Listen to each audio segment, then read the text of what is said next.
Hey,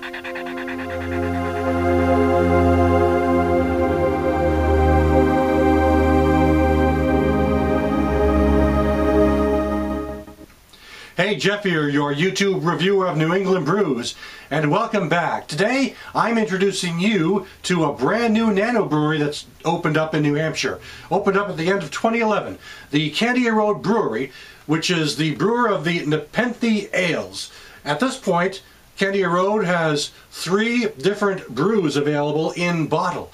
The brewery itself just opened at the end of 2011, so it's brand spanking new, and they've just begun introducing their brews to the fine folks here in New Hampshire like myself.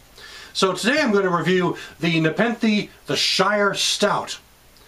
Now, it's listed on the label as the Shire Stout. However, it's actually listed as an American Dark Ale on the label itself. Now, I looked at, they don't have a website up and running yet. At least I couldn't find a website up and running yet. However, I did find a brief article about this new brewery in the Yankee Brew News for February and March. And it's the only place I've been able to find information on their beers that the ABV on this beer is 7.5% ABV.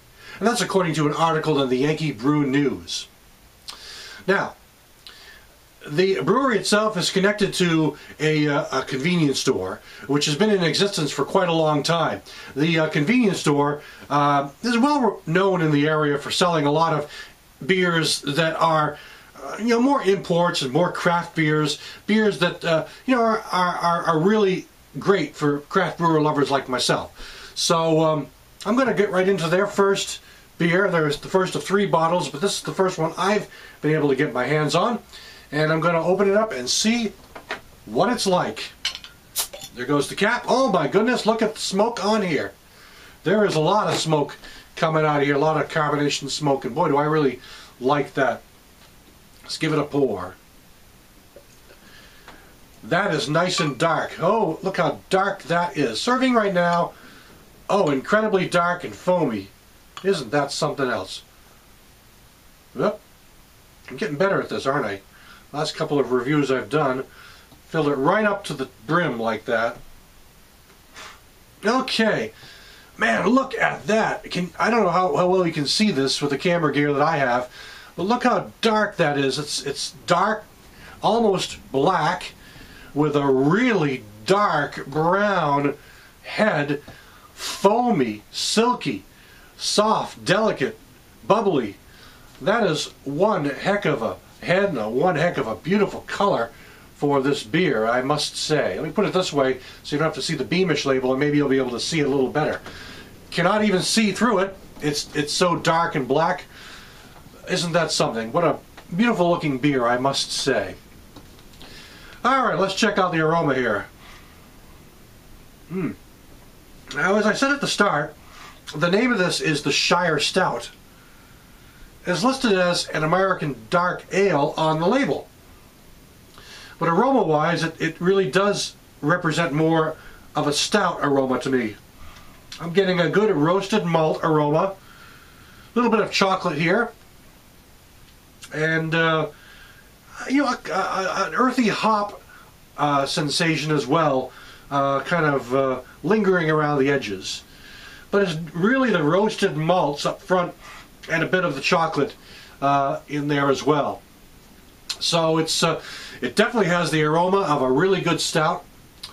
So let's get right into the taste and see what it's like.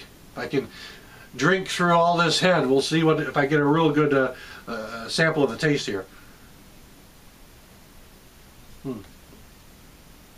That head is so thick and so foamy. I'm serving it about upper 40-degree range, I would say. Probably even closer to 50 degrees, I think, at this point. So it's probably why it's so heady, and plus the way I poured it. It's really carbonated up a bit. Wow, that head is so delicate and soft, it really tickles my tongue. I'm sorry, my lips.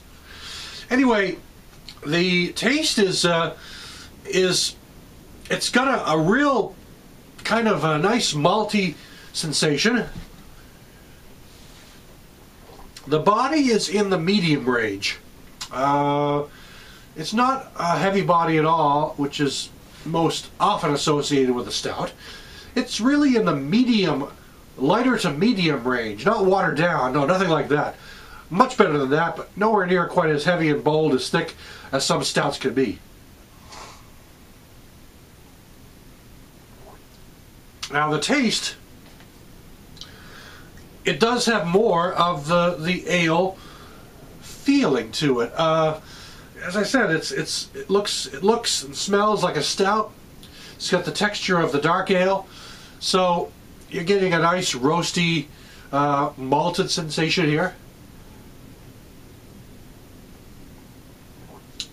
And definitely at the end, getting a good hop balance, a bitterness, a solid hop bitterness going on in here. But you know, it does have more of the characteristics of an ale rather than a stout. As I've been saying throughout this review, it does not have that heavy chocolate taste or heavy chocolate thick stout-like flavor. It's actually a little closer to the Irish dry stout that you might get in a Guinness, I would say. You know, it's really dark. It's got some real vibrant dark malt characters and a fairly moderate bitterness here. Not super sweet at all, not in the very least. It's more of a moderate bitterness, you know, and that's probably a good way to describe it. Doesn't really end super dry. Ends kind of acidic in a way. That's probably another way to describe it. But it's really good, though. You know, sometimes these descriptions can sound worse than the taste really is. It's actually a very good beer, and real likable beer. That head is still hanging on for dear life here. I mean, it's now at a point where I'm drinking mostly head rather than the beer itself. However, the taste is very nice. It's nice and bitter, moderately bitter, not super sweet. A touch of chocolate, cocoa, but more chocolate, not really the cocoa, and a light body. That probably just about sums it up. From the Candia Road Brewery, Nepenthe The Shire Stout. Thanks for stopping by. I'll catch you again next time.